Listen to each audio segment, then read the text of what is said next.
Welcome to the Investor Fuel Real Estate Investing Show, where I interview the nation's top real estate entrepreneurs, industry leaders, and other amazing entrepreneurs to help educate and inspire you to take your business and your life to the next level. My goal is to add tremendous value to you during every single episode of this show. If you get value, I'd love it if you subscribe on your favorite podcast player, subscribe on YouTube, and my very favorite, please share this with your community so we can impact even more entrepreneurs. Let's start today's show. Hey everybody, welcome back to the show. We're going to be talking about short sales today with David Randolph. He's an expert on the short sale market, and I know what short sales are, but we've been talking a little bit ahead of time, and there's some things that I didn't know that he shared with me. And if you think you know what they are too, I think you're going to learn a couple things today. And we're going to also talk about what's going on in the market, like how common are these today? I didn't think they were that common right now, and that's wrong. So David's going to share that today. So David, thanks for joining me.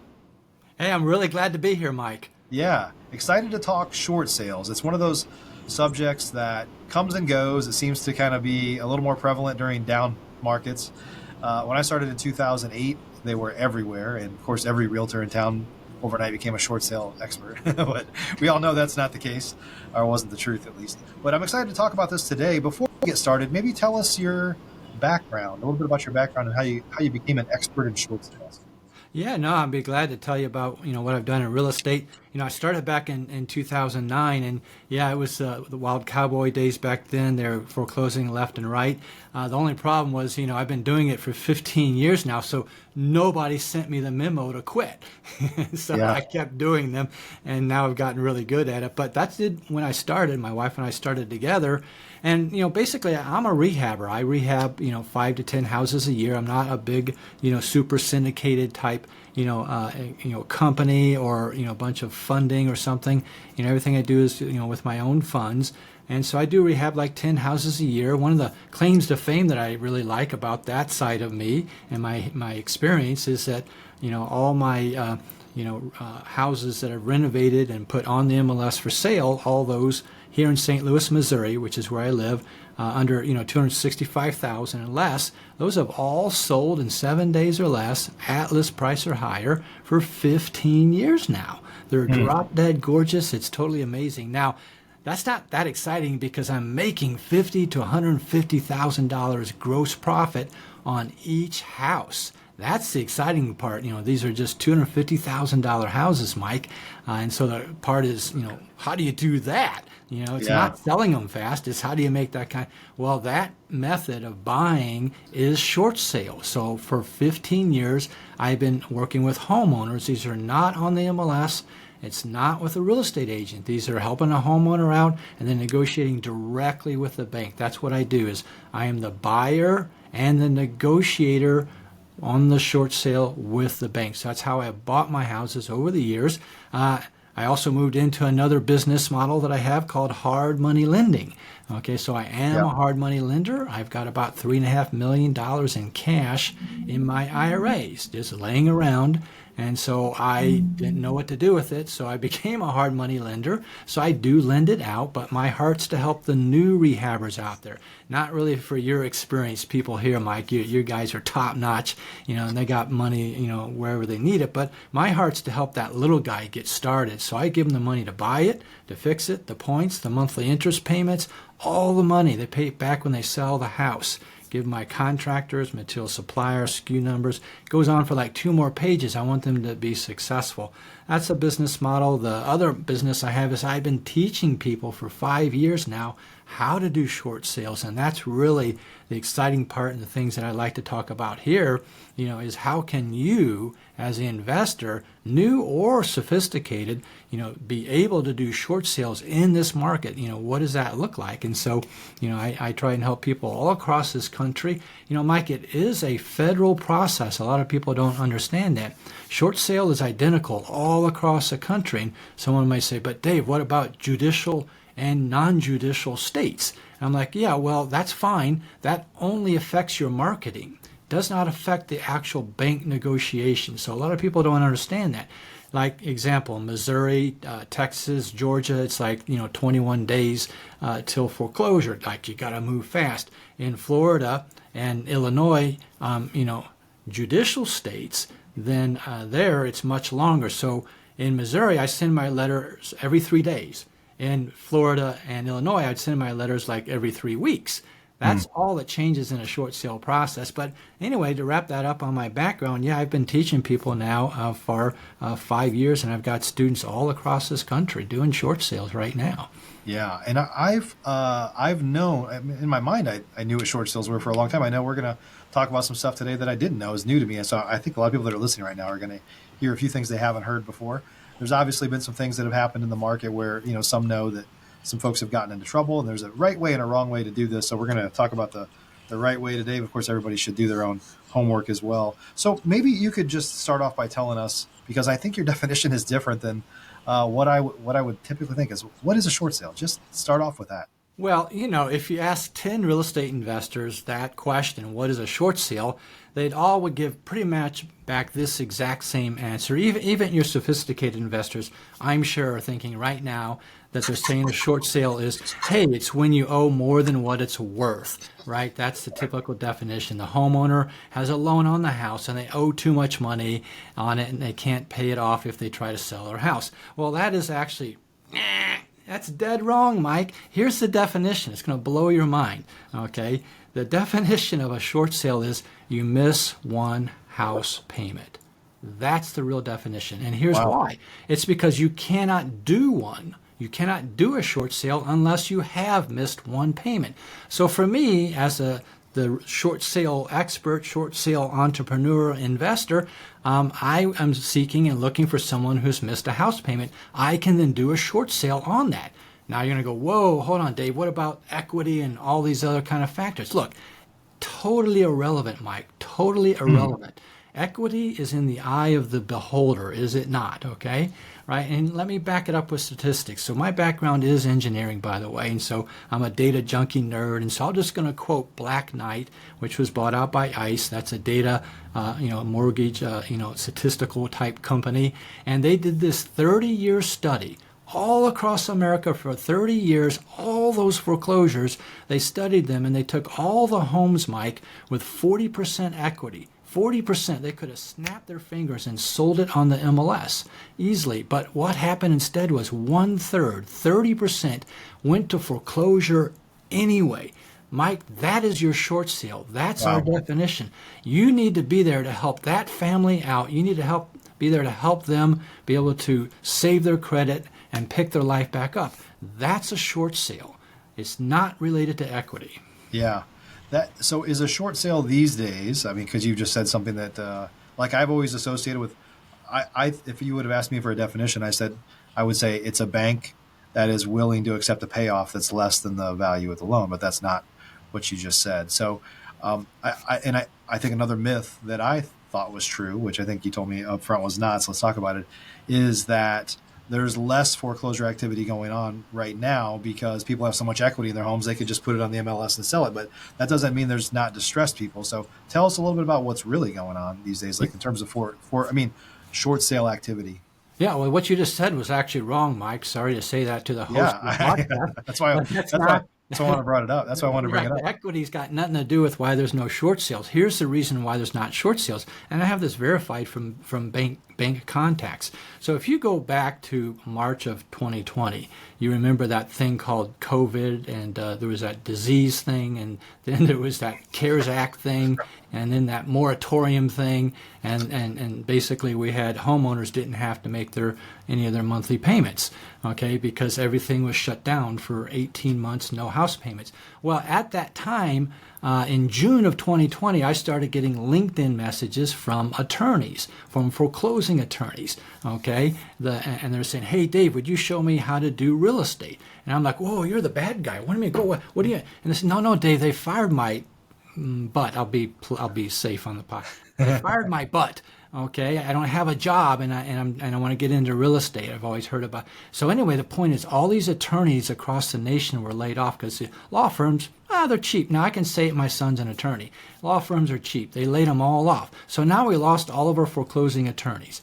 Now come along and take that. With the situation that that you had people that were coming in, like in the political situation with being able to not have to foreclose on them, and so what happened was you had people that you know, got laid off, so they didn't have anybody there to do the mass tidal wave of foreclosures. There weren't enough attorneys. Now, every month, Mike, they have increased since the moratorium ended. Every month, roughly every month, so we went from like nearly zero foreclosures, increasing every month, but there were no attorneys to do it. I have talked to the banks, and they have said we've got a backlog of delinquent loans, but we can't get them processed because the banks don't have the attorneys. That's the reason why. So the banks have confirmed it from 2 banks I know internally, that they say they've got all these people, and it's over 2 million, by the way. It's over 2 million delinquent loans in this country, which, by the way, with the new elections and now we see data coming out, the shadow number finally got released of 6 million, okay? Oh, wow. Yeah, the shadow number, which I knew that to begin with, but the official number was 2 million. It's actually 6 million. And so you got a lot of people back there, but there was no way to actually do the foreclosures on it. So it didn't have anything to do that they had equity, in the property. You've got people not making their payment. Okay. Yeah. If you had equity, what do? You sell your house and you take the equity and pay your loan off. Well, there's 6 million people that haven't done that. Okay. And there's Right. various reasons. There's other reasons too, why this is happening. A lot of people say, well, look, Dave, there aren't any short sales. Like you said, maybe because of equity. Well, that's not really relevant. To the banks can't foreclose if they wanted to. And the other one is they can refinance, right? So we'll just well, you can't refinance if the loan interest rate doubled. Okay, so Right. that's now out. Okay, and so then the other one, there is if you don't have a job, you can't refinance either. So these are all short sale situations that are sitting out there under the radar because there are no attorneys to foreclose on. And that's kind of a very little deep hidden truth here. That In your experience, David, are banks less willing to accept a short sale if they have more equity in the house? Like if they're like, it seems to me, that banks have a little more cushion now because of people. Like I think during the last downturn, houses truly were upside down and they were just walking away because they could. So are banks more or less likely to accept a short sale when they perceive that there's more equity in the house? Well, let's just talk about the equity and the real equity that's there. You've mentioned it several times. Let's just look at the data. If you take all the loans of those 2 million loans, now there's really 6 million, but the official statistics are 2 million. And if you take all the people that are what are called 90 days late or more, okay, 1/3 of those are at negative equity to begin with, okay? And that's by the pure definition of, owing more than what it's worth. As you know, in any real estate transaction, you lose about 10%. If you look at that quantity of the 90-day lates, it's about 60% are truly no equity. So they don't have any equity. Okay. So maybe 40% might have equity. So don't think of the broader market. Let's look at the market of the homeowner that owns the house. Those houses are well known be 60% underwater by your traditional definition. Yeah. So they have no option but to do a short sale. Okay. On it. And as compared to when you first started this, which was right around the time that I got started, 2008, 2009, and there was a lot more foreclosure activity and a lot more, I think that you probably would know the numbers way better than me, but seemingly a lot more in default at that point or kind of during that last market cycle. The banks, I would assume, are more efficient now with being willing to process short sales and have better processes there. Is that true or not? I mean, what's the bank's motivation? How does the bank's motivation and I guess maybe process compare now to what it did during the last kind of downturn? 2 things. The answer is no, they're not more sophisticated. Yeah, shocker. Well, they need a little Doge in their life. Maybe. Well, the reason is because they weren't doing any of them. Okay, so a couple things have happened. With the election year stuff that went on, there are many ways to stop the foreclosure date. So it was politically incorrect for them to foreclose. Okay, because of all the way, so each loan type is a little bit different. So when you kind of talk about the equity and things that can happen, look, I'm just going to tell you some secret numbers, okay? If the loan is a conventional loan, the bank will take very often between 45 and 55% of the appraised value. Why the heck is that, Mike? Why don't they take 100%? They don't, Mike. That's what people don't understand. The banks are looking at something completely different than what we're talking about. They're looking at how many non-performing notes they have. We're looking at fiat currency. There's a lot of backdoor reasons that the banks are actually looking at. And good example is if you have too many. So I'll do it this way. You take a homeowner. They stop making their payment. Okay. Now what happens is, well, let's just talk about banking. You give the bank $1. Okay, and they're able to go out and lend $15. It's called fiat currency. It's the American system we live by. You give them $1, they give you a toaster oven, and the bank gets $15 from the Federal Reserve, and they lend it out. So what happens in a short sale, Mike, is that's a non-performing note. That reverses. All of it goes backwards upstream. That, say, $100,000 loan. That means the bank's got to take $1.5 million off their books. They can't lend out. They go crazy with that because that's terrible, because they want to lend this at car loans, auto loans, house loans at 6, 7, 8%. They can't. They would much rather take, say, 50 grand so they can turn right around and lend out 750 to the general public. So don't be thinking about equity. Don't be thinking about appraisals. Think about what the bank is looking at, why they accept. Why would a conventional lender accept 45 to 55% of the appraised value? Okay, it's because they've got to get these loans off their books. If they get too many of them, you remember that Silicon Valley Bank thing some time back? You get too many of those, they get shut down. They get all their tools and kicked out of the sandbox. Okay, they don't get to play in the sand anymore. They lose their license. And so that's reasons why that they will accept much less than what you might think is equity on the house. Okay, and you just gave a quote there for conventional, so how about FHA? How does that compare? Well, I'll tell you what, I do have to be super careful, and I always look up. You remember in New Jersey those drones, and so we're not live, are we, Mike? We're not live, right? We're not live. Okay, no. good, because if we were, I don't want to tell you this number because we could get zapped by the government. Right. Whoever's got. So write this down. FHA is 88%. So they do this appraisal, okay, and they're actually one of the very few loan types, FHA, Fannie Mae, VA, Freddie Mac. FHA is one of the few loan types that does a full appraisal on the property. The others do what's called a broker price opinion, but FHA does a full appraisal, and you think, well, they would want to get the appraisal value. No, they'll take 88% of that number. So right there, you got a 12% kicker for you, just right there. Now, if you wait 30 days, it's 86%. Wait another 30 days, it's 84%. So write that down and duck, Yeah. Because we just gave something. Said another way, you can get the best deals on conventional short sales. Is that?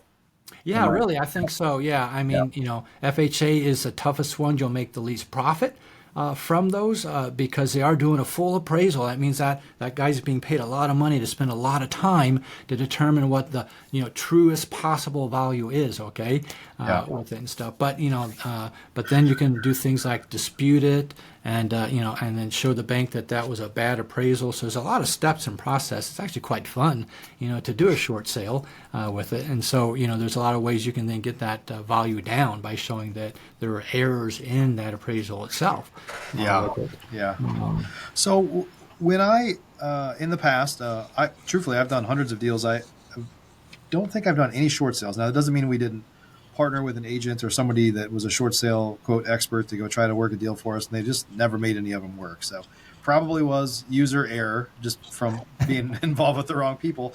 But I believe there's a lot of real estate investors that generally, obviously you sell training for this and you help people with it as well, that would rather just hand it off to somebody to kind of negotiate that for them, right? It could be an agent, it could be a short sale expert, it could be, or maybe they train somebody on their team. But I think historically, most investors are trying to hand that off to somebody that can go do it on their behalf. So what are the different ways that people can do this? Should they learn how to do it themselves, or should they outsource that to somebody else that can kind of do it on their behalf? Well, yeah, I think there are a lot of what are called flat fee companies that will negotiate the short sale, and they're all my friends. Okay, there's just not a lot of short sale people, so we're all friends with each other. They just have a different business model. They get paid a flat fee. Some are $3,000, some are $5,000.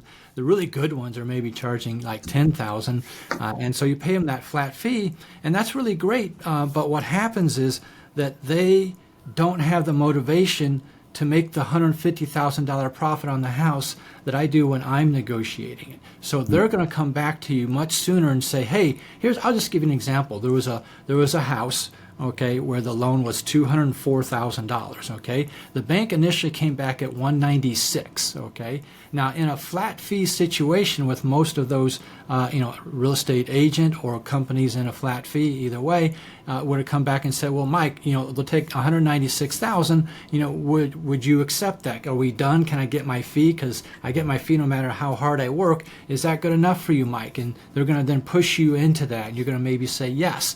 Okay, and that was great because it was sold for $275,000. Okay, so you may have been happy. Okay, however, if you look at that address, okay, for me, 1 Torian Drive, St. Peters, Missouri, go look it up. I bought it for $29,600. Wow. Yeah, can you believe that? So I teach you to be the buyer and the negotiator because of that reason.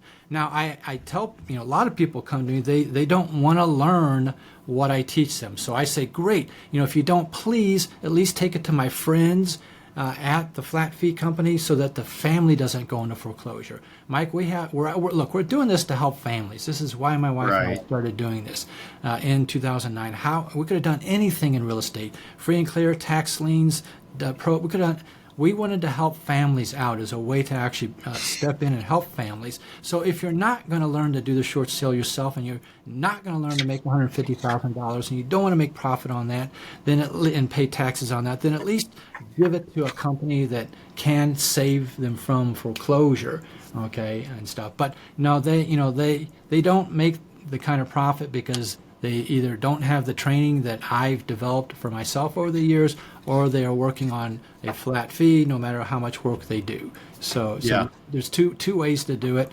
And I'm specifically only teaching you to be the buyer. Now, can you hire someone on your team to do that? Certainly you can on an internal company basis. I mean, you need to be, sitting on the beach while the people are working for you. That's our concept, and that's what I teach. Matter of fact, in the one-on-one coaching program, that's exactly what it is I'm training the people that you hire, to be able to do that, okay, for you. So you can definitely hire it out, but just you have to have the right techniques to teach them on.